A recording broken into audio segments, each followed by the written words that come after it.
I'm going to make a video about my calendar that I have devised, the Timaean Calendar. It is a perpetual calendar, meaning every year is the same exact day count. There are 13 months of 28 days, plus a day or two at the end to round out the year. Timaean dates are equal to Gregorian dates plus 60 years, except January and February, since the year begins in March 1st. January and February belong to the previous Timaean year.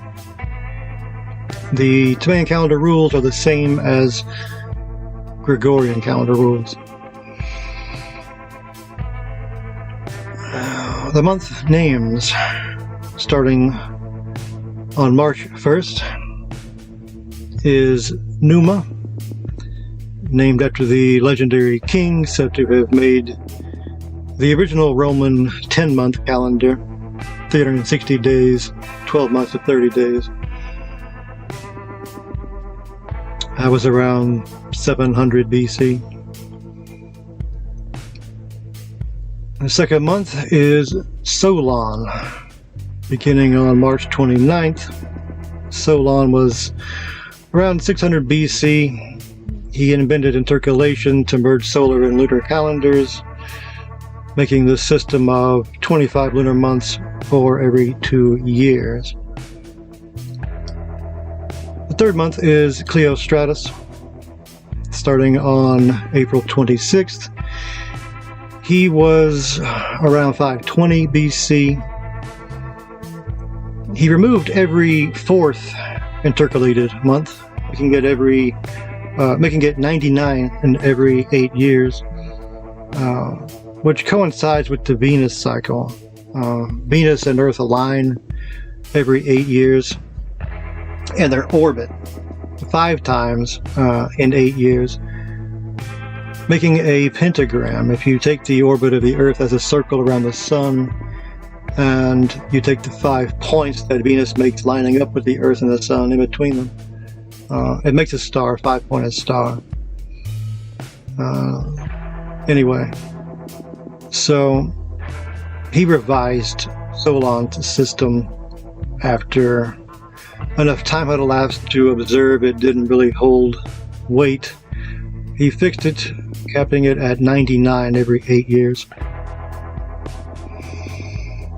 The fourth month is Meton, or Meton, starting on May 24th. He was in the 400s BC, and he is the one that first noticed the 18.5-year cycle, 235 lunar months. The moon repeats its cycle. If its particular place in the sky, it has a 18.5-year cycle going around in the sky as seen from Earth before it repeats at the same location twice. And so this is called the Metonic cycle. The fifth month is named after Epirus. It begins on June 21st, which is the summer solstice. It was around 360 BC. And he made the first universal history of the Greek world. Before then, it was just regional histories. The thought process behind this is that all these names are people that have either contributed to calendrical studies or chronological studies. The sixth month is called Calipus, beginning on July 19th. He was around 330 BC, and he refined the Metonic cycle to the 76-year Calippic cycle, which is 4 Metonic cycles, 840 lunar months. The seventh month is Timaeus, beginning on August 16th, around 300 BC. He also wrote a history similar to Epirus, but he was the first one to cross-reference dates through the historical records of kings from various locations, various cities, and combine them into what was called the Olympiad, or Olympic cycle of 4 years, which is basically analogous to the leap year cycle we use now. The 8th month is Hipparchus, starting on September 13th. He was around 150 BC. And he is known as the father of precise observational astronomy. He observed the length of the lunar month and determined that it was actually less than a second off from what modern science determines it to be. And that's considered one of the greatest observational achievements of antiquity. He refined measurements of the tropical year and the lunar month. But most notably, at least to me, he is the discoverer, at least officially, of the precessional cycle. And that's the precessional cycle has a lot to do with Timaeanism in general, really, but especially the Timaean version of time. The 9th month is Varus, beginning on October 11th.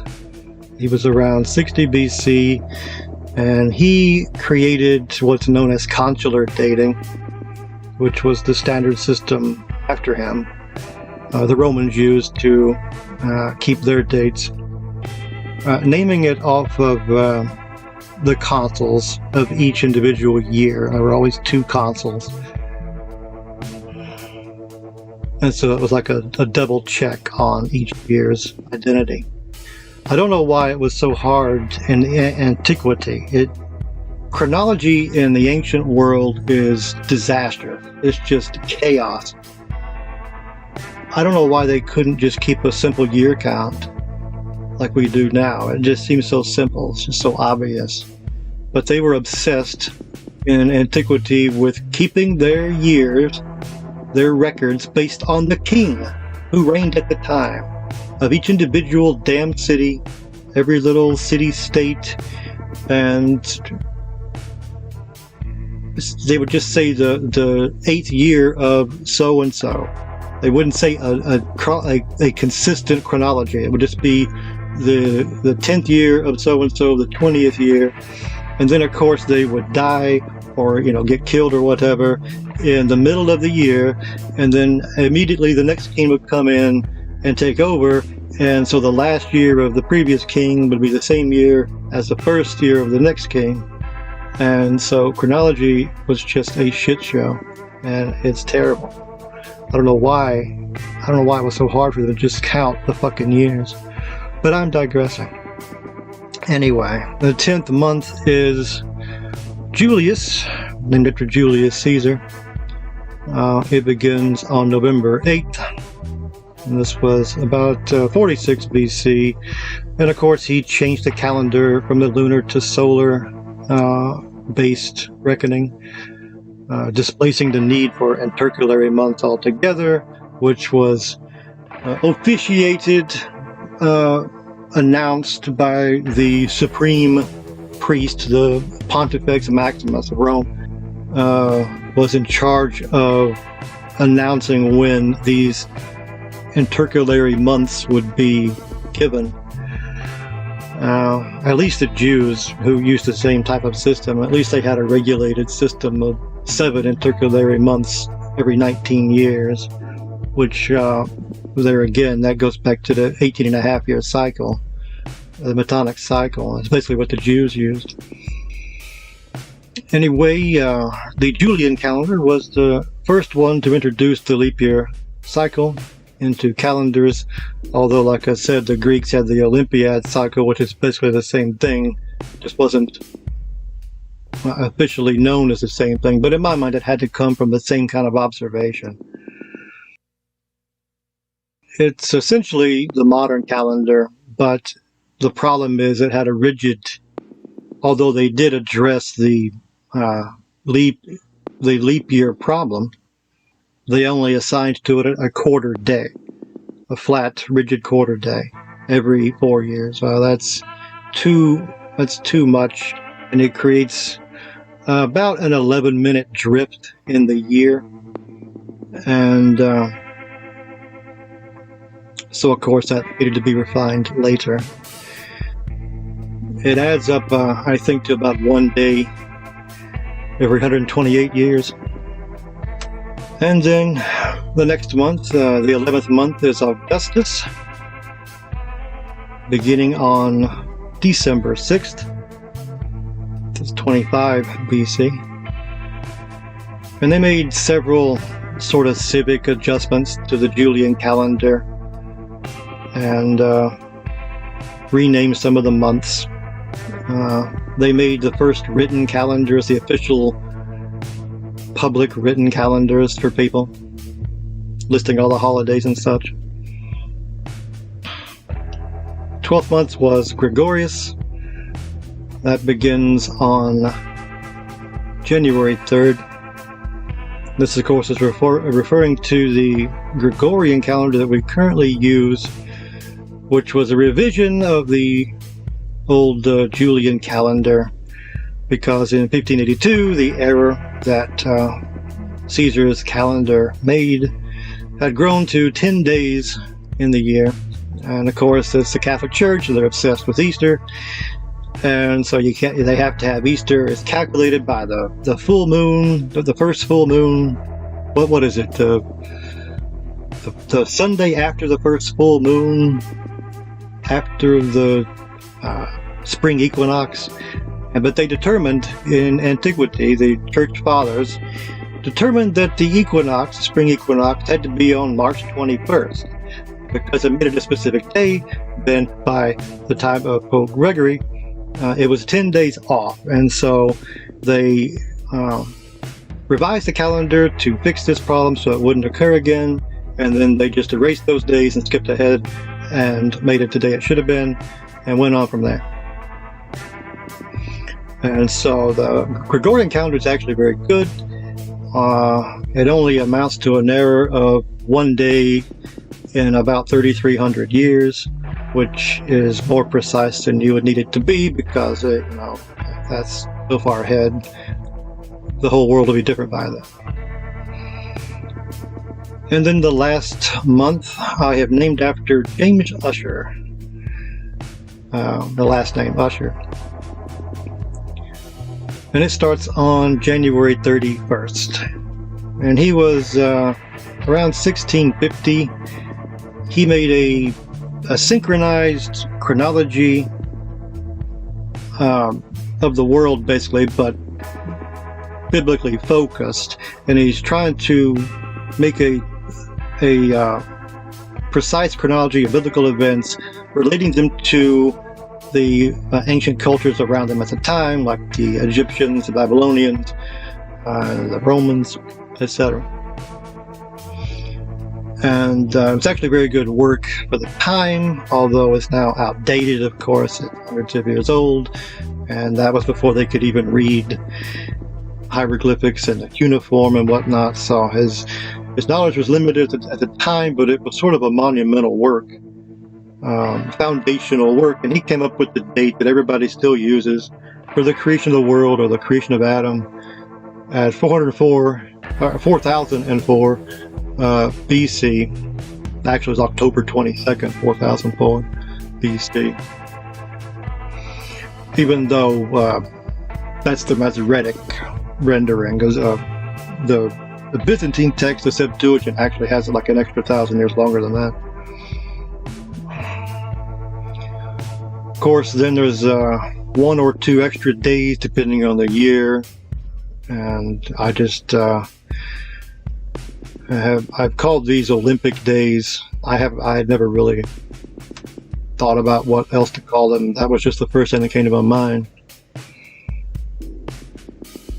Okay, now that has been done before. Many people going back to the 1700s have tried to make Perpetual calendars, usually most often, they're just 13 months of 28 days, and then you add an extra day or two. The only difference between them is where they want to start the year.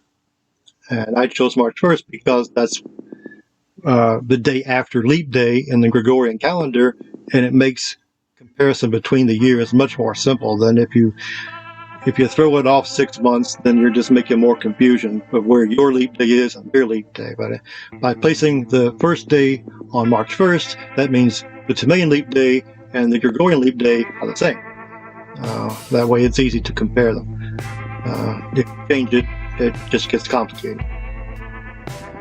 But that being said, the Timaean calendar is different in that, what I'll say is that there are two reasons why the perpetual calendar has been perpetually put forward by different people in various ways. So I think the first guy to do it was a French guy, I forget his name.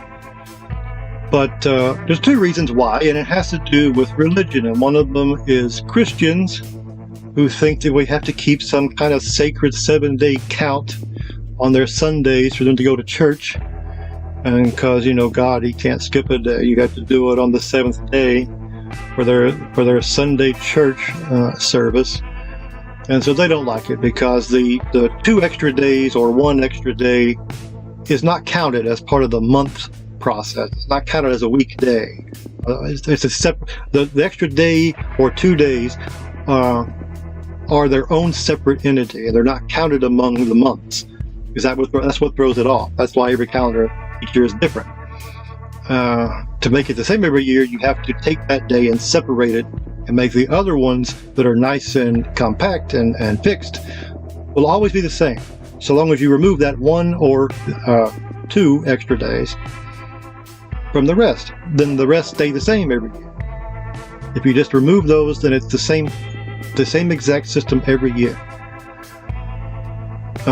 But by having those in, it changes, and people think that that's some kind of sacred order because it's a calendar devised by the astronomers of Julius Caesar, and they think that makes it somehow sacred. That is not the case. Secondly, there are the Jews who pretty much make the same argument, but it's from the Jewish perspective. And so it is what it is. But anyway, what separates the Timaean calendar? I will say about the Jews, the Jewish calendar is a Babylonian calendar, not a Jewish calendar. They use the Babylonian names, and to keep a proper Sabbath. So everybody, this is what Christians, they don't understand. They think Sabbath means the 7th. Technically it does mean the 7th, but that's not how the Jews, the Hebrews, kept the Sabbath. They didn't keep the Sabbath by counting 7 days. No, they used, like I just said before, they used a lunar calendar with intercalated months. What they would have to do is they would go out and they would have these people watching for every new moon. They had to wait for when they saw the first little sliver of light on the moon again. And when that happened, that was the first day of the month. And the way you kept the Sabbath was counting 7 days from the first day of the lunar month. That is what it was. It wasn't a strict count of 7. It was going by observational astronomy, not arbitrary numbers. And the lunar cycle is 29 days, so that's not divisible by 7 anyway. So when you get to the 28th day, you have an extra day to go, or a day and a half, on the lunar cycle, or it repeats again. So then that first week, the Sabbath is already longer than 7 days because you had an extra day or two at the end of the previous month. So the first Sabbath was already over 7 days from the previous Sabbath, the last one. That's the end of the month. But Christians don't think like this because they don't study their shit.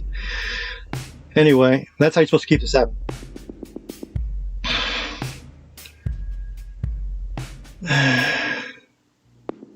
Okay. But the difference between my calendar and the other perpetual calendars, what one of the differences, is that I've named all the days of the month separately. All 28 days are named after people, mostly from antiquity, but some of them are more recent, to the past couple hundred years, few hundred years. Really, it goes all through history up to about 1900. I think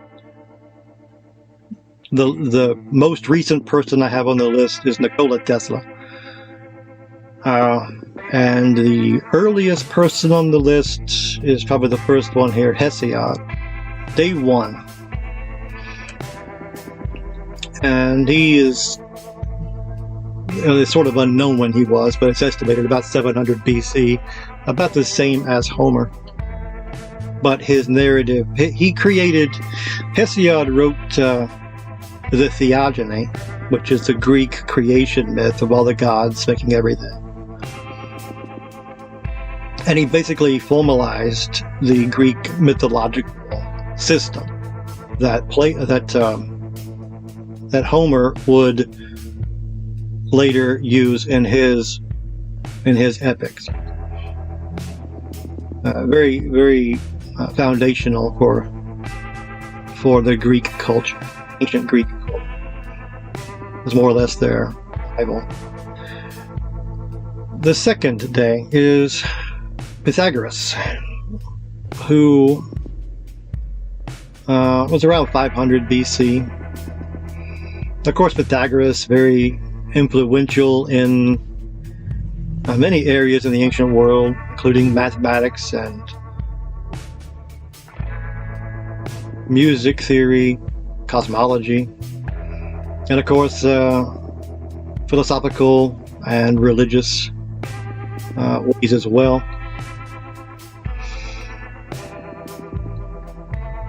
Influential on all the later philosophers. And of course, well, obviously I'm making this list of names of all these guys. These are men that not only I appreciate, but also made a big impact on world history, Western history. Because that's pretty much what I'm doing here, is trying to resurrect what I perceive to be the dying Western culture. And I'm trying to resurrect that in a way that is positive, without drowning out Christianity out of it, which a lot of people like to do. They want to erase Christianity and replace it with old paganism, European paganism. I don't want to do that. To me, the proper way is to revitalize Neoplatonism and combining that with Christianity. That is the way to go. Not rejecting the foundations of culture. Those two things are the foundations of our culture. The Greek philosophical mind and the Christian order of things. To throw that out is to deny who Europeans are. And I don't like this tribal idea, this Nordic pagan revival that they're trying to push. And if I'm correct in my theories, the Nordic religion actually is derivative of the Greek religion anyway, from Greeks who migrated north up into Scandinavia. And even their alphabet, the runic alphabet, to me is clearly taken from the Greek alphabet. They both had 24 letters, and some of them are very clearly taken from the Greek shapes of the letters. But they have to write them on the wood against the grain, so they can't write in curves, so they're all straight, jagged lines. But to me, it's clear that they and their myths come from the Greek myths as well. But that's another topic. But I just hate to see this Western culture being killed off the way it is. And then the people that are trying to fight for white people are fighting also for just ancient, primitive nonsense, and it's sad to see. Anyway, so day 3 is Alexander. Of course, he lived in the 300s and is known for conquering the world, basically, making one of the largest empires of the ancient world. and spreading the Greek language and culture all through Egypt and Persia and almost to India. He would have gone into India if his men hadn't sort of kind of mutinied against him and made him turn back. Day 4 is named after Euclid. It was about 300 BC. And he wrote a book called The Elements, which is a foundational sort of work in the field of geometry. And he formulated axiomatic mathematical thinking, just reducing everything to irrefutable proof. And so he belongs on the list. Day 5 is Marcus Aurelius, the last name Aurelius. Of course, he was the Roman emperor up to 180 AD. And he's known for writing a book called the Meditations, which, it's a philosophical work, Stoic philosophical work, and I consider myself, I wouldn't say I consider myself a Stoic, but I do value the Stoic writing, but I'm not counting Marcus Aurelius here as a philosopher, because I don't think his book, it was just his own personal notes and thoughts. It's like sort of a personal journal that he kept with philosophical musings. And it's not the best philosophy book in the world, certainly. So I'm not putting him on here for that. I'm putting him on here because he was one of the better Roman emperors, right at the height of the Roman civilization, at the peak before it started to sort of decline.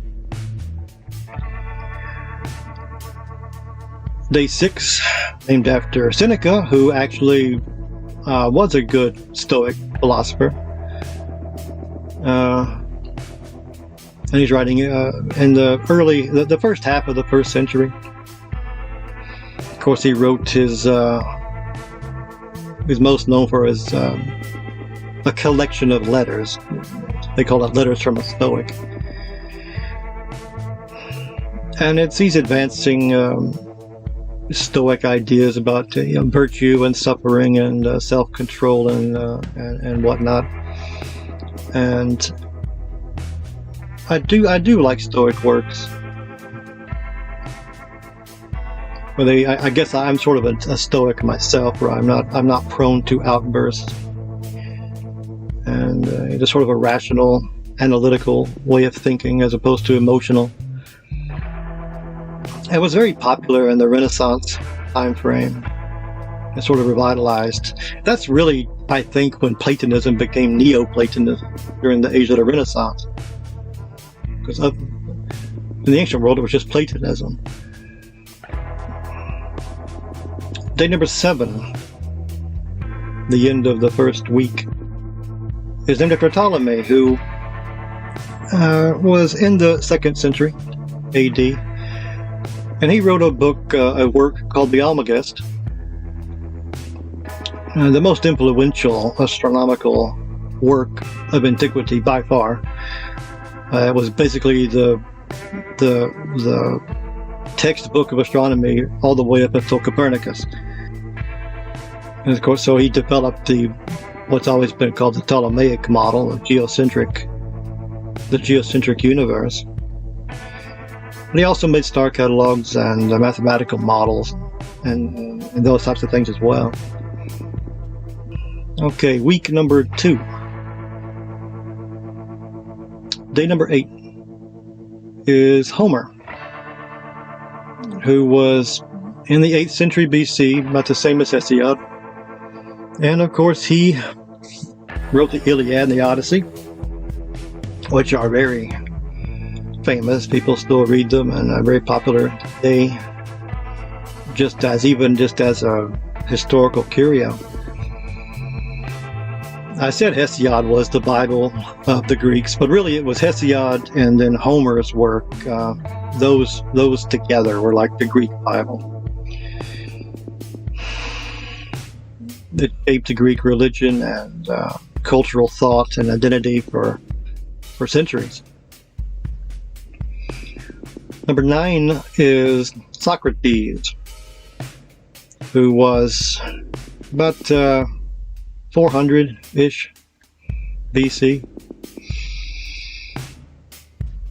And he more or less founded Western philosophy, developed the Socratic method. He was Plato's mentor and pretty much influenced through the early philosophers that were influenced by him. He influenced everyone that came after, because everybody reads Plato, everybody reads Aristotle, all these old Greek philosophers, everyone that's interested in the topic does. And those guys were all influenced by Socrates, so he belongs here. Number 10 is Hannibal, who was in the late 3rd century, the 200s. One of history's greatest generals, at least in terms of tactics. Very unpredictable, unorthodox way of thinking and approaching problems. And he's known for crossing the Alps with his elephants, which was considered impossible at the time, but he found a way to make it happen. Day 11 is named after Isaac Newton, who was in the 1700s. Everybody knows he discovered gravity and formulated the laws of motion. He wrote a book called Principia Mathematica, and is the guy that invented calculus. So, yeah, he belongs on the list too. Very influential. People were still using Newtonian physics up until Einstein. Then it's not like Einstein didn't replace Newton, he just added stuff to it. I don't really agree with Einstein. I did not put Einstein on the list because I don't agree with Einstein, but that's another topic. Day 12, Constantine. He was about 300 AD. Of course, he's the Roman emperor, the first Roman emperor to convert to Christianity, and made the Edict of Milan, which made basically Christianity the state religion of Rome, which may or may not have been a good thing. I don't know. You could say that it was, but considering how fast Christianity devolved into garbage, I'm not sure that it was. My mentor in the faith, Jim Brown, one time when I used to go to his church, I remember him saying one time, it was, I don't know if it was I don't know to take it as a funny statement or what, but he was serious when he said it. But he said the worst thing that ever happened to Christians was when they stopped killing us. Because it just made everybody become soft and malleable and not stand up for the truth, and the truth just devolved into trash. Day 13. Plutarch, about 100 AD. And I wasn't too sure if I should include him as a philosopher or not. I ended up putting him in the philosopher category because I wanted to have different people from like the different schools of thought, because philosophy is not just one monolithic thing. There are different types. Like you have your Stoics, and you have your Platonists, and you have your Cynics, and your Epicureans, and whatnot. All different types. And so I thought I would put Plutarch in as like his own thing, because it's more of like his writings are like essays on morality and ethics and religion and philosophy, and he just kind of, I don't know if it's like proper philosophy, but it's more approachable to most people. Day 14, end of the second week, and I've got John Bayer, who's in the 1600s, and he wrote his work was called Uranometria, 1603. Of course, that's way before Uranus was found. When Herschel found Uranus. In Greek, Uranus just meant the sky. He was the god of the sky, so everything in the heavens pertained to Uranus. And so that's why he called it Uranometria, because it's measuring of the sky. And but he would not have named that had that planet already been discovered at his time. But anyway, so he made the first modern celestial atlas and created what is now known as the Bayer designations, which everybody's familiar with, because you use all the constellations use the Latinate names for them, and he went and assigned a Greek letter to all the brightest stars in each constellation in descending order of brightness at his time. They are variable, so they do change in brightness over time, so the brightest stars now are not necessarily the same as they were then. But generally speaking, the alpha star is the brightest star in whichever constellation you're looking at. Alpha, beta, gamma, those are all the brightest ones, usually the brightest of each individual constellation, versus lower stars like Sigma and Omicron, way down the list. Anyway, and I like this guy because I'm essentially trying to recreate his work in renaming all the stars, giving all the stars a designation, and I'm sort of like redoing what he did, only from today's perspective. And so I like it. Okay, week number 3. Day 15. Virgil. About 30 BC-ish. Wrote a famous book called the Aeneid,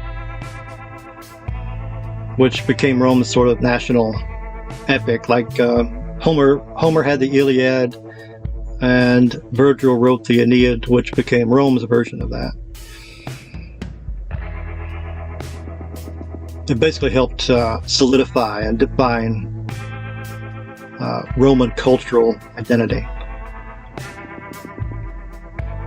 Day 16, Plato. Of course, he has to be on the list. Everybody's heard of Plato, whether they read about him, read his work or not. And he's about 400 BC. And he founded what's known as the School of Athens, which is basically the first academy or college in the Western world, the ancient Western world. He came up with the theory of forms, where ideal reality versus physical reality, what I would call dimensions. But he was, of course, a major influence on basically everybody that's ever been slightly interested in philosophy. If they read one philosophical book, it was one of his. Most known for The Republic, and I chose the name Timaean or Timaeanism for my system of things from one of Plato's works called the Timaeus, named after one of the characters in the book.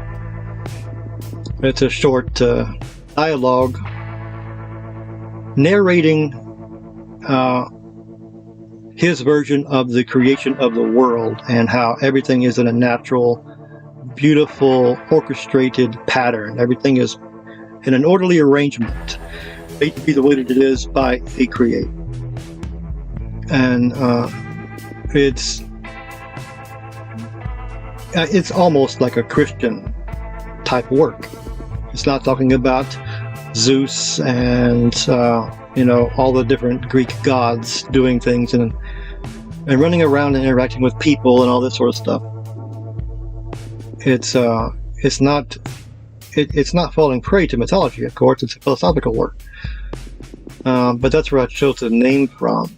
And there was a month at the beginning named Timaeus, but that was after an actual historian, and it's just a coincidence that he was named Timaeus. Okay, day 17 is Julius Caesar, from about 60 BC. And of course, I already had Julius as one of the months named after Julius Caesar. Now I have a day, which I'm calling Caesar. And so I guess you could say that this particular day, when it comes in the month of Julius, you could have a day named Julius Caesar. But the point is, I included him in the list of great generals from antiquity, because he certainly was, along with Alexander and Hannibal. One of the great generals of antiquity. He conquered Gaul, which is modern France.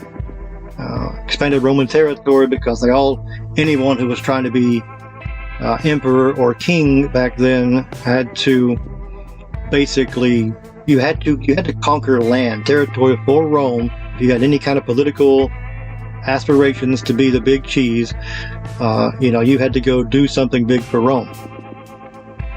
Of course, so he also made the Julian Calendar reform, which is why it was one of the month names. Day 18, Friedrich Gauss, in the 1800s, the early 1800s. And he made contributions to number theory and algebra, but his main work was with magnetic fields, and he developed something called Gaussian distribution, which is essentially a bell curve. He also did some stuff in astronomy and geodesy, but they named the units of measuring magnetic fields are named after him. Gauss units. Day 19, Justinian, early 500s AD. And after the fall of Rome in 476, the empire was not in the best state, let's say. And see, at the time, the Eastern Empire just saw itself as part of Rome. It wasn't. The East and Western divisions were administrative, not like different whole countries, different factions. It's just the empire had grown too big for one administration to handle, so they split it up into separate pieces. And when people say the fall of Rome fell, they mean Western Rome, and Eastern Rome was still there. And in the reign of Justinian, he sent out one of his generals, Belisarius, to sort of try and reconquer Western Rome and resurrect Rome from the ashes. And so I put Justinian on the list for that reason, of reclaiming Italy and parts of North Africa through Belisarius. And he made a system of Roman law, which the Corpus Juris Civilis. And then, of course, he also built the Hagia Sophia. And I want to say 537 it was completed.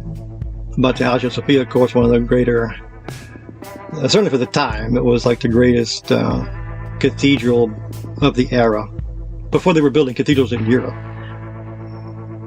Anyway, day 20, Plotinus, in the 200s AD. And now Plotinus is very interesting, a very influential, yet very overlooked, at least in modern times, a very overlooked author. I think he's just misunderstood. he reframed Plato into a unified system, a sort of a quasi-mystical, philosophical system. He developed a metaphysical system centered on what he called the One, To-En, in his book, The Ennead, which it reminds me a lot of the Kabbalah. If you know anything about the tree of life, the Kabbalistic tree of life, and the 10 emanations from the Ein Sof. The Ein Sof of the Kabbalah is essentially Plotinus's To-En, the One, which I would say is equal to the Timaean God, the Christian God, Elohim or Elion, which is outside the cosmos, outside the universe, not inside, not made of anything, because he created it. He's not made of his own creation. Underneath that, inside creation, you have his avatar, the so-called divine intellect, which I would say is Jesus or Yahweh, which would be equivalent to the Greek Zeus, Roman Jupiter. Another name, as they called him, was Jove, Jove, but the Romans, the Latin, does not have a J, it does not have a V. It was spelled Iove, and the V's were pronounced as a W in Latin, and so the way you say that is Yahweh, which is essentially the same name as Yahweh. And from this divine intellect, Jesus, or as John said, he is the Word, and without him was not anything made that was made. Plotinus would say, from this divine intellect issues forth, emanates all the eternal souls of men.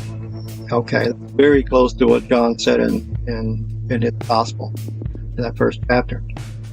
And of course, the lowest of all is the material world in which we live, which I don't really agree with that being a negative thing. That's where the Gnostics would take that and make it into a negative, degenerate world, and we have to escape the prison of the earth and that sort of a thing. That's not entirely accurate. Plotinus was not Gnostic. He was Neoplatonist or Platonist. But it's just observing that the world that we live in is the lowest emanation, at least that we can observe,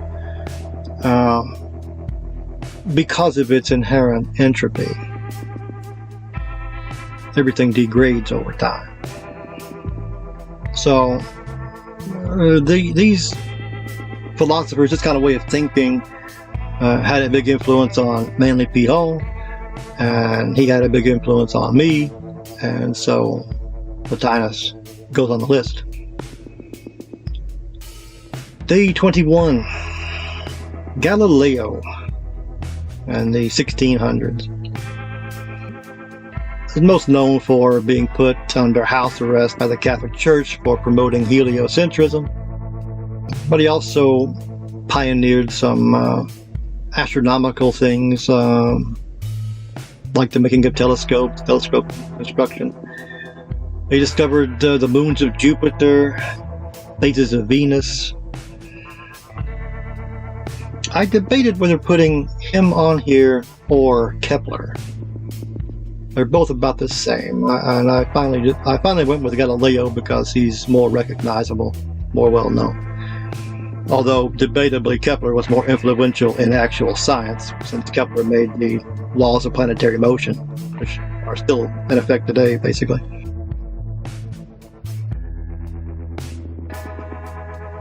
Week number 4. Day 22 is Ovid. Say the turning point between BC and AD. He wrote what people call the Metamorphoses, which is a very good source of Greco-Roman mythology. So I put him on the list alongside Hesiod and Homer. Day 23 is Aristotle in the 300s BC. And everybody knows Aristotle. They've heard of him, whether they have read his books or not. But he wrote works on everything, basically. I feel like he just had to try and classify everything in the world and write a text on everything observable to him. And so he wrote stuff on ethics and politics and biology and metaphysics and physics and rhetoric and poetry and basically everything that he could write about. But I guess his best legacy is his structured or formalized logistical system, which would still be more or less in effect today. Also, he was, I think, the first person to try and classify all the animals and their species and what we would today call taxonomy. I'm pretty sure he was the first one to try and do that. Day 24, Belisarius, I mentioned him before, in the 500s AD, reconquered much of North Africa from the Vandals and Italy from the Ostrogoths. Similar to Hannibal in terms of his tactical brilliance, but you can only do so much, and he was fighting too many foes in too many directions, and you can't fight everybody at once. Anyway, day 25, Nikola Tesla. He was in the 18 and 1900s, but most of his work that he's known for was done in the 1800s. He pioneered, was pretty much the guy that made it possible. Modern electrical distribution and power distribution. He developed the alternating current generator and the induction motor, which make it possible to transmit power.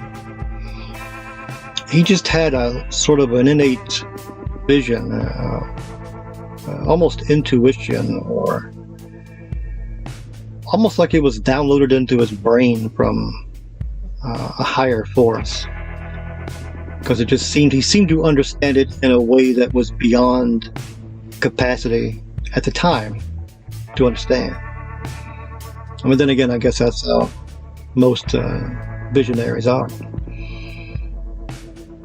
Day 26, Charlemagne, who was crowned king in 800 AD after conquering most of France,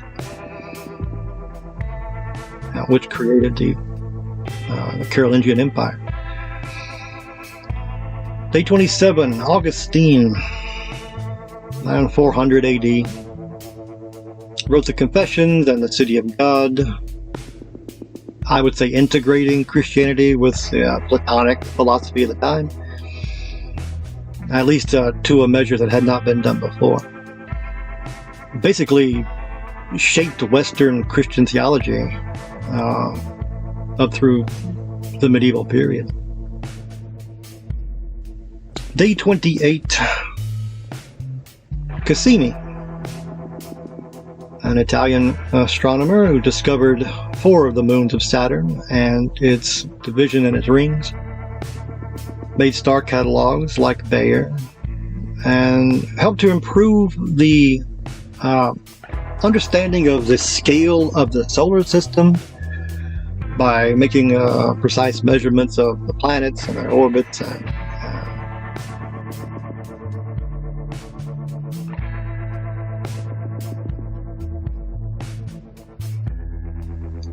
Okay, those are the 28 days. Now, they were in 4 weeks that I went through, but each day of the week has been given for a long time, going back to antiquity, an association with the planets. There are 7 days of the week because there are 7 planets, and the 7 days are named after those 7 planets. And in fact, there's a specific pattern of why they are named, why each one is named the way it is named in the sequence that it is, because of it's a pattern of a 7-point star. But if you arrange the planets around the 7 points in sequence, and then you follow the points to the next one, you get the order of the days of the week. Anyway, so these days are associated with gods, and those gods are associated with certain ideas, topics, influences, abilities. And so I have tried to keep that in my system without naming them after those gods. And so you have Sunday named after the sun or Apollo. You have Monday named after the moon, which is Selene or Diana, Artemis.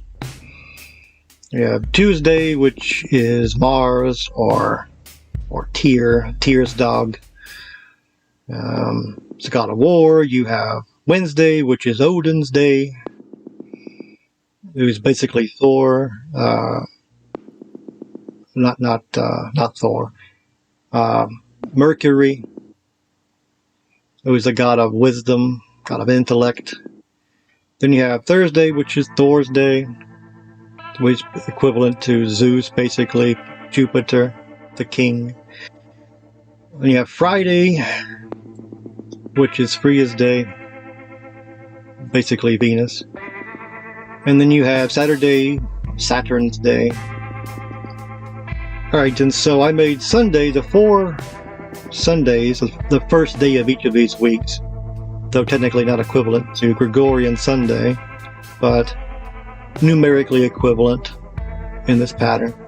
The first day being Sunday, I equated with the Greek mythological writers, Hesiod, Homer, Virgil, and Ovid. And then Monday, the next day of the week, I associated with the early philosophers, Pythagoras, Socrates, Plato, and Aristotle. And Tuesday, Mars Day. This, of course, is the list of generals: Alexander, Hannibal, Caesar, and Belisarius. I would say the 4 greatest generals of antiquity. Then we have Wednesday, or Mercury's day. This is the intellect, and that's where I put Euclid and Newton, Gauss and Tesla. Then there's Thursday, the day of Zeus, basically the king of heaven, and so these are the kings of earth: Marcus Aurelius, Constantine, Justinian, and Carolus, or Charlemagne as they call him. Then there's Friday. So this is Venus, but I needed more philosophers. I wanted to put more philosophers on the list. So I made this Venus day. I just put more of them in, the later philosophers, so-called. I put Seneca and Plutarch and Plotinus and Augustine. Like I said, like the main one from, not all the different schools, but some of the different schools. The main ones of the main schools of ways of thinking. And then on Saturday, I made this a day of astronomers. So, Ptolemy, it's Bayer, Galileo, and Cassini. Okay, and then there are the 2 extra days. One of them always occurs at the end of each year, February 28th. And that's a day I have named Apollo. Very fitting, I think. And then the leap day, day 366. I have named Asclepius, who is one of the sons of Apollo.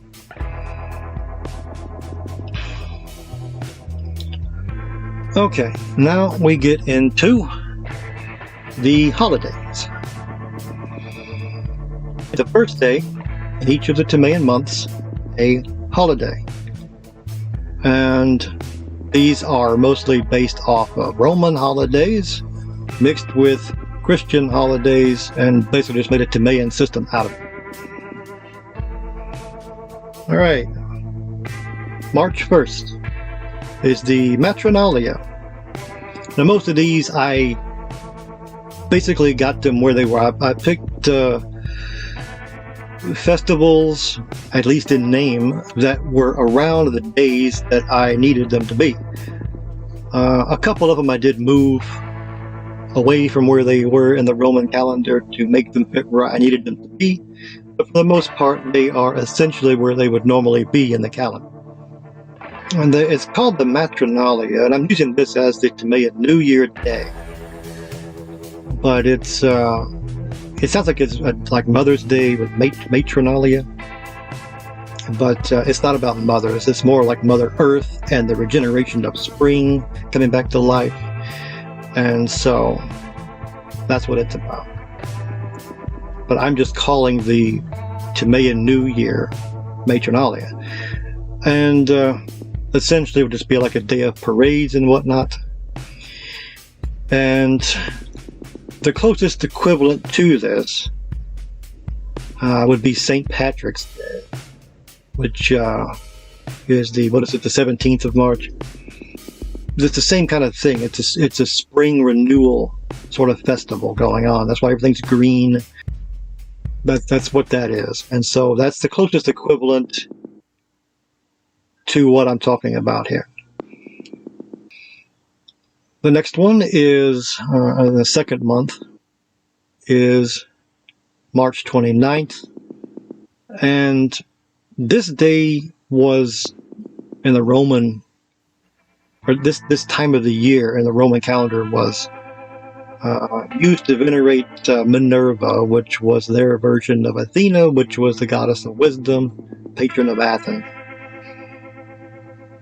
However, I'm using this day, 329, that's going to be where I put Easter.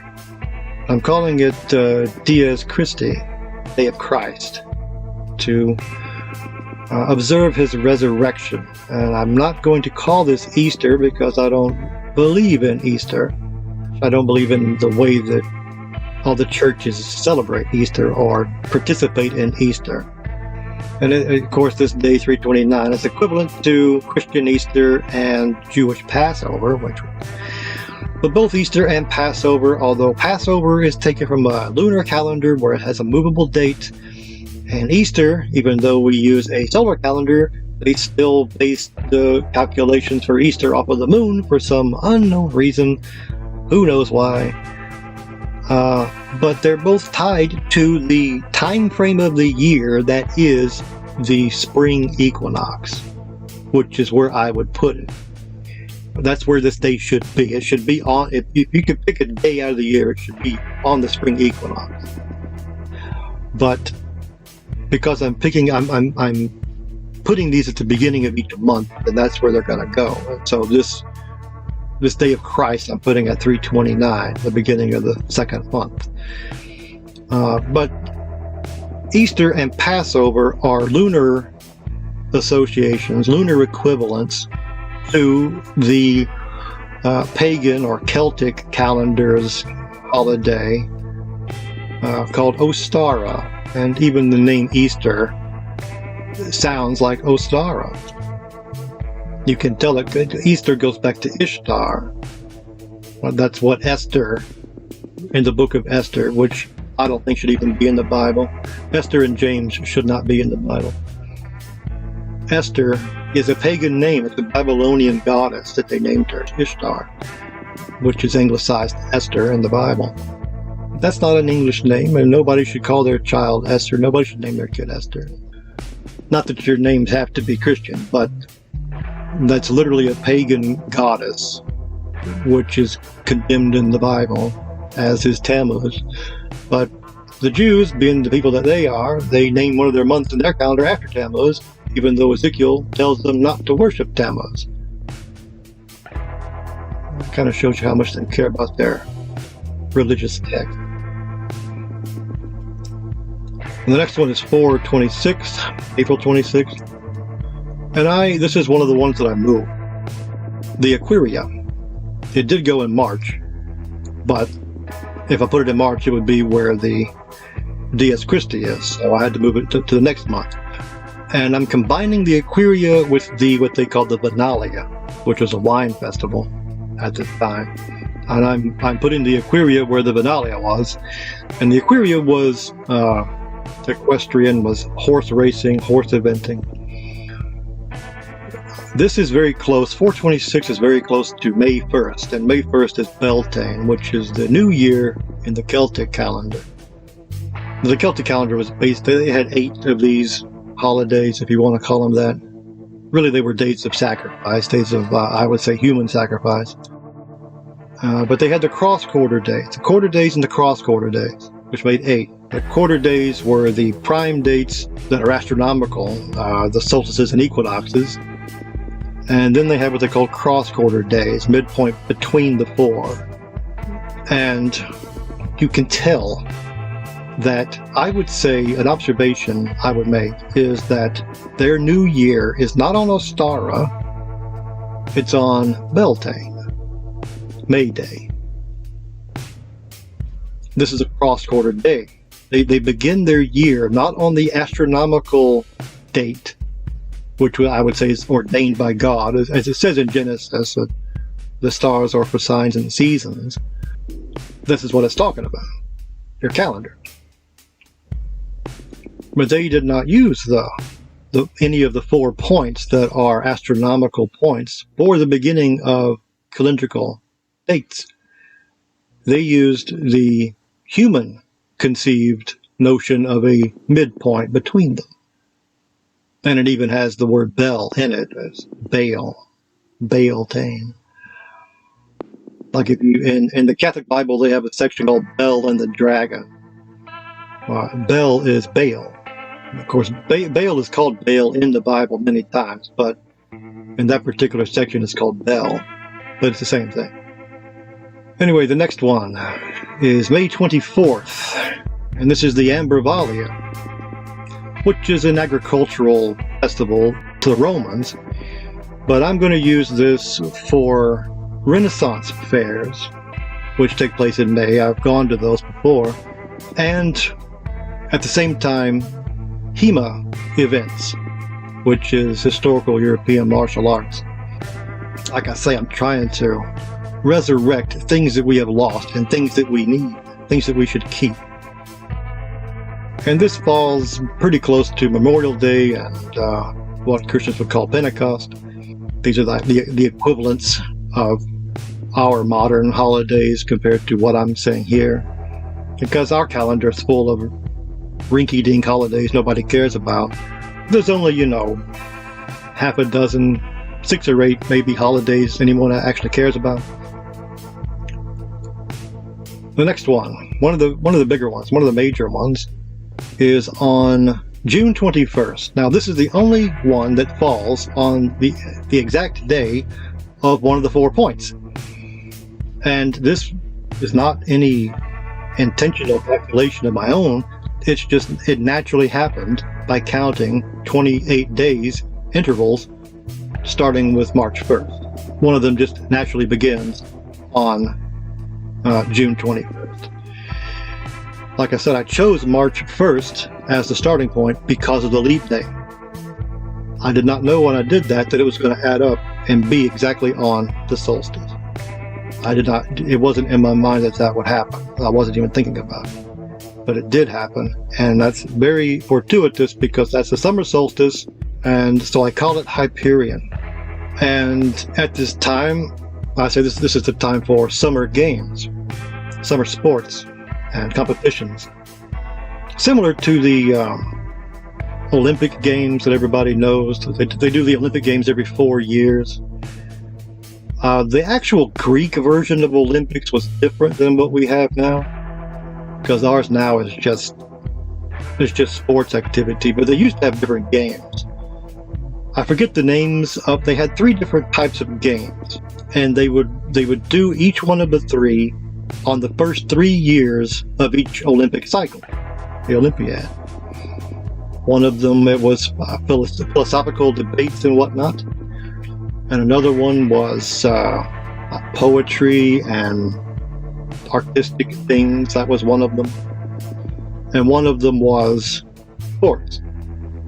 And so what the Olympics were actually a combination of all 3 of those: philosophy and the arts, such as acting and reciting epic poetry and things like that. as well as the sports. They were all three together in the fourth one as like the big thing. But now, of course, we just reduced that to sport. Nobody cares about the others anymore. But so I have here Summer Games. I'm essentially kind of talking about the Olympic-style summer sports. This is closest to Independence Day. Independence Day, July 4th. This is the solstice on June 21st. But the closest of my days, this is the closest of mine to Independence Day in terms of chronology. And it is exactly the same as the Celtic Litha, their midsummer. This is the solstice is, of course, the highest point in the sky where the sun is in the northern hemisphere. If you live in the northern hemisphere, then that's the high point of your summer season. In the south, of course, it's the opposite. It's the winter season. The next one is July 19th. This is, I'm calling it the Neptunalia. They actually had a festival called Neptunalia, but it was completely different than what I'm using it for here, which is water sports. All different types of water sports. So we separate from the summer, what I call the summer games, summer sports. The water sports are, like on the water instead of on the land. Lughnasadh is the Celtic day associated with this time frame. But Lughnasadh, I've got it here, but it's actually, this is the point, this is the middle of the year. This is the point in the year in which my dates, my months, are the farthest away from the Gregorian months. And so I have Lughnasadh here for this one, which is August 1st. But it's exactly in the midpoint between the beginning of this month and the beginning of the next one. The next one is 8/16. Anyway, so Neptunalia is water sports. The original Roman holiday was about water, but not water sports, but just water. Basically, I think it was a way to cool themselves off in the summer. The next one, 8/16. Apollinaria. I don't know really technically what kind of games that they played, that they just seem to have games at all of their festivals. But I know Apollo was known for archery. Well, Artemis was also known for archery. Both, that's the sun and the moon, they're both known for archery. Anyway, so Apollo is known for his projectile weapons.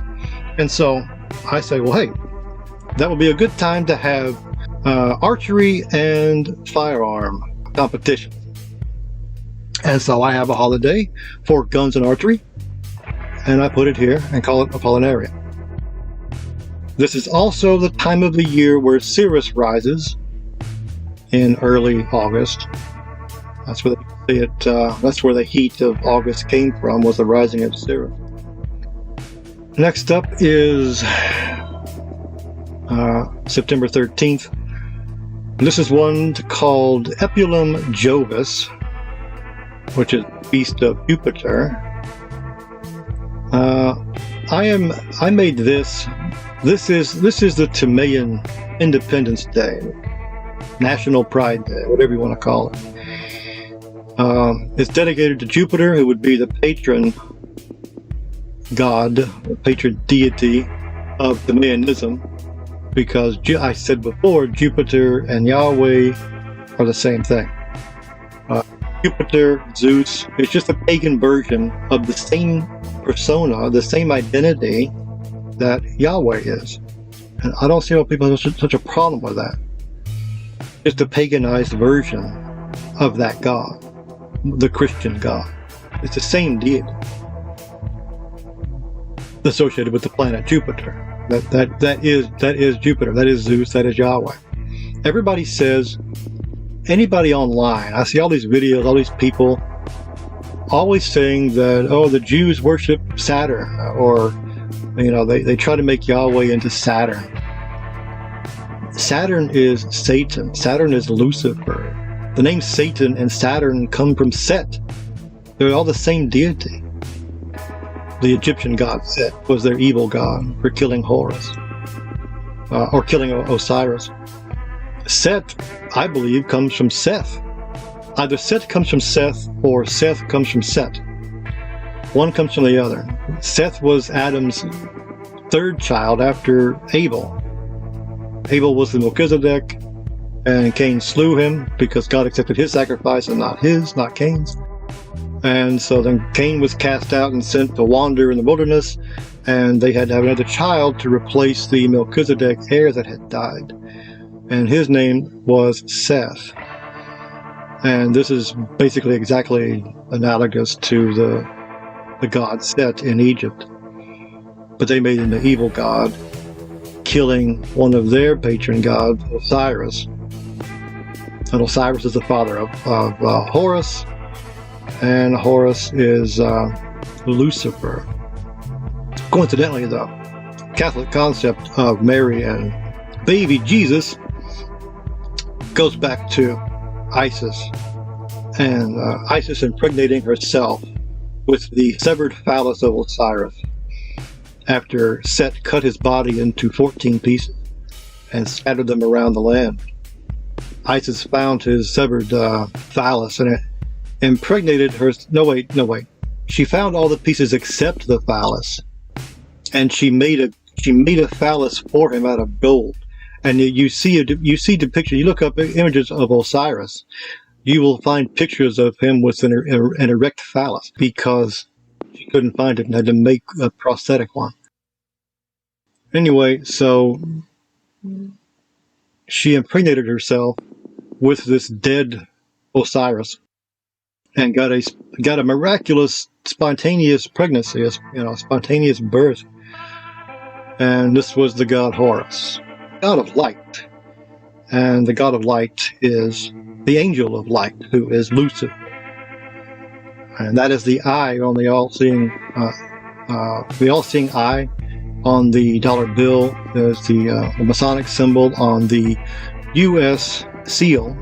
The reverse of the seal is the all-seeing eye. That's the eye of Horus, the Egyptian eye of Horus. That's why it's got a pyramid there. It's not the eye of God. Anyway, I'm getting far afield here. I'm going to get back to my holidays. Yes, Epulum Jovis is the day of national pride. And now I'm talking about the Timaean concepts of nations. I'm not talking about any particular nation that exists right now, like America. We have 4th of July, and everybody likes 4th of July because it's America, even though America is not really America anymore. But I'm talking about Timaean. Everything I do in Timaeanism is forward thinking. I'm thinking hundreds of years in the future. I'm intending for my system to become the new religion, to become the new Christianity, like the Protestants became when they left Catholicism, or the Christians became when they left Judaism. It's the same thing. Judaism had become corrupt, and Jesus was denouncing them and just lambasting against them, calling them broods of vipers and whited sepulchres full of dead men's bones. And every time you read the Gospels, and it's just basically him just railing against these guys all the time, and how duplicitous they were, and just basically how they were all scumbags and untrustworthy, and how they were all destroying God's word. I like when he told them, because he's talking about what nobody understands, the Pharisees. They were talking. See, they had the written law of Moses. It's supposed to be the supreme law of Judaism, but along the way they had come up with what they call the oral tradition, the oral law, passed down by word of mouth. This was their word, their halakha, the oral tradition, was the origin, the oldest version of what we now call the Talmud. And it just was the beginning of them systematically deconstructing everything that the Torah was about. And they just found ways of getting around every last little bit. Jesus is he's there with them, and he's it's like, I'm God, and I'm looking at you, and I can see what you're doing. I can see what's in your heart. I can see what your heart is, and you're trying. It's like the Jews have such a low estimation of God. And I'm not being hyperbolic. I don't think I've ever seen a Jewish person that understood a high concept of God. They always reduce him to just some kind of materialistic thing. It's quite bizarre. Anytime you just go on YouTube and look up rabbis talking about God, look up rabbis in debates with Christians about God, and you'll be surprised about these blaming rabbis that sound like children when they talk about God, because it's like they cannot comprehend a God bigger than they are. And so, it's a kind of a joke that rabbis just think of God as just a big Jew, a big rabbi in the sky. For example, I know, I think it's in the Midrash or the Mishnah, one of those. It said that God had to consult the Torah when he made the world. That's a rabbi talking. That's how they think of God. So I don't think I've ever seen a Jewish person that has any kind of high opinion, a high estimation, a high esteem for God. They just don't.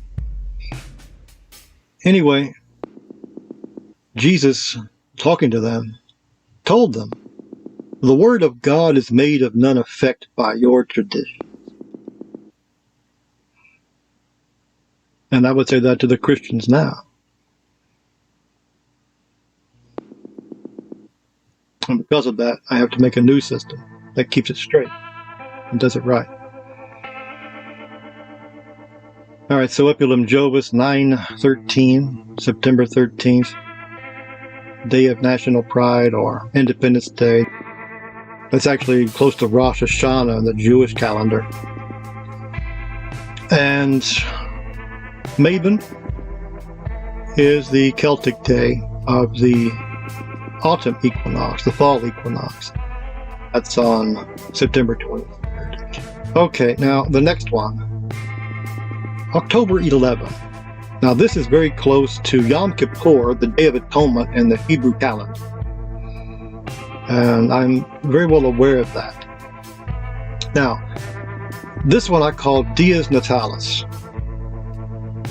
the day of birth or nativity.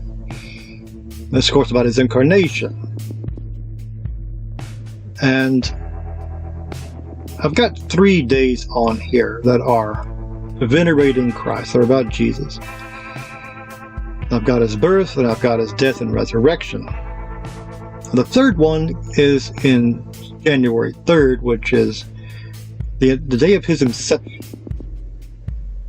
And because of this calendar is a 28-day per month calendar, it does something. I have not heard anyone else say this about their 28-day calendars. The natal period of gestation is 280 days. That's what they consider a full-term pregnancy to be, 280 days. And because this every month is 28 days, then 280 is exactly 10 of those months. If you count 10 back from Dies Natalis, or the Day of Atonement, then you end up with January 3rd, which is actually very close to the, what's that day? I think it's the January 6th or 7th, the Annunciation or something, I can't remember. Anyway, it's very close to that day. I thought that was interesting. So, the day of conception, or what I call inception, because he did it himself. It wasn't conception from a father, it was inception by himself in the womb of Mary. Those are exactly 10 months apart in my calendar. But he was born in the fall. He was not born in the winter, not born on Christmas at Yule. Pagan deities were born at Christmas. Pagan deities were born on December 25th for pagan reasons. Anyway, the next one is November 8th, the Mediterralia, or New Wine Festival, whereas the Vinalia, the first one, is the old wine of the previous year, and the Mediterralia is the new wine of this year. But again, it was supposed to be on the day of the Nativity, but because of that, I had to move it to the next month, and so it's in November. This is very close to what we call Halloween, which is Samhain, another day of sacrifice, Celtic calendar. Also close to Veterans Day. But I'm marking this as the election day. In years where there are elections, it'll be on this day. But otherwise, it's just a relaxing day. All right, the next one, number 11, is on December 6th. This I'm calling the Brumalia, which technically wasn't a festival. It was a loose time frame of the beginning of winter, and people would just kind of celebrate it at their own time. And but I'm putting it here on the 6th, and this is just the it's like they combined Thanksgiving and Christmas into one. This is the Family Winter Festival at the beginning of winter, not in the middle of winter. All right, you don't want to go when it's flipping 20 damn degrees to see your family. You want to do it when it's just you still have some blood flow in your body. Anyway, what's interesting about this is not only is this the Timaean version of Christmas, it's on December 6th. Now, this day, if you look it up, is in Germany is called Krampusnacht, or Krampus Night. And this is about the Krampus monster, which is it's like this evil creature that's supposed to scare kids into being good. But it's become sort of a second Halloween over there, where they all dress up as the Krampus beast. And it's kind of funny because people like it more than they are scared of it. But anyway, that's the whole idea about giving you a gift or giving you coal and that sort of a thing. That comes from the Krampus myth. Also for Christmas, I have to say, the Timaean Christmas has no Christmas tree, because there's a book in the Bible called Jeremiah, and in Jeremiah chapter 10, the first several verses of it are clearly describing a Christmas tree, where it is telling you not to do what the heathens do and go out and cut down a tree and bring it inside and put it up and put gold and silver on it. It literally says that. It's talking about an Ashtoreth, which is a female fertility god, which the pine trees, conifer trees were associated with because they were evergreen. And so they were seen as where all the other regular trees died. Deciduous trees lose their leaves and they go dead for the winter, and then they come back to life. This is how they saw it back then. But the evergreens don't do that. They remain alive. And so that was seen as feminine fertility.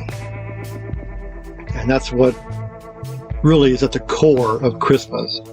And all of these these Celtic festivals, all these ancient pagan festivals, these holidays, even the Jewish ones, are all based around the crop cycle, and the crop cycle is analogous to human fertility.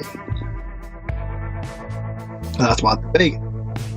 But it's all about sex, and it's all about making crops grow, doing magic to make the crops grow. That's really what all these pagan so-called holidays were about in the ancient world. Anyway, so the Ashtoreth, the Christmas tree, is what Antiochus Epiphanes, he did two things. Antiochus Epiphanes, when he went to the temple, he defiled the temple He sacrificed a pig on the altar, which of course is an unclean animal. But then he also put up an Ashtoreth inside the temple. He put up a Christmas tree inside the temple. And they had to go in, after they defeated Antiochus, they had to go in and reconsecrate the temple. That's what Hanukkah is about. Hanukkah is not the same as Christmas, not the Jewish Christmas. Hanukkah is about, it's the opposite of Christmas, it's taking gods out of their temple. And yet Christians have these Ashtoreth trees in their house every year on a day they're supposed to be supposedly celebrating Christ. A day named after him, the Christ Mass. They call it Christ Mass, and they put up an Ashtoreth tree in their house because they don't read their Bibles and they don't know what they're doing anyway.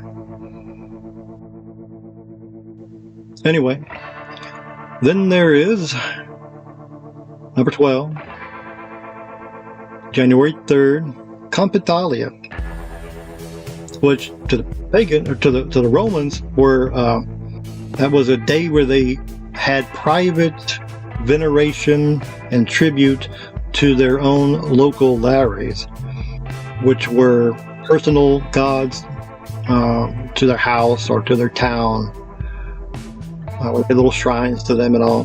That was a day for that. But I'm using it for the inception of Christ. When he became alive inside of Mary and began to gestate. Of course, this is the 3rd of January. It's the closest date out of these dates to the Yule, the point of Yule in the Celtic side.